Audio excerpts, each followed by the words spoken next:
രാജ്യത്ത് ഊർജ്ജ പ്രതിസന്ധി രൂക്ഷമായിരിക്കെ ഇന്ധനവില വർദ്ധിപ്പിച്ച് പ്രമുഖ സ്വകാര്യ വിതരണ കമ്പനി നയാര ഏജൻസി.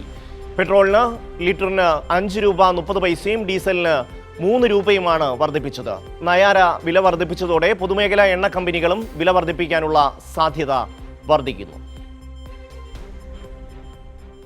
രാജ്യത്തെ സാധാരണക്കാരെ ദുരിതത്തിലാക്കി പ്രമുഖ സ്വകാര്യ ഇന്ധന വിതരണക്കാരായ നയാര എനർജി പെട്രോൾ, ഡീസൽ എന്നിവയുടെ വില വർദ്ധിപ്പിച്ചു.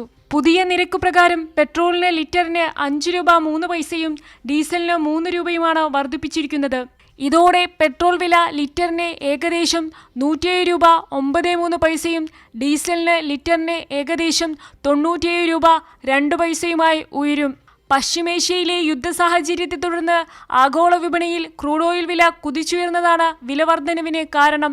ഇറാനെതിരായ ഇസ്രയേൽ അമേരിക്കൻ ആക്രമണങ്ങളും ഹോർമൂസ് കടലിടുക്കിലെ തടസ്സങ്ങളുമാണ് ആഗോള ഇന്ധന വിതരണത്തെ സാരമായി ബാധിച്ചത്.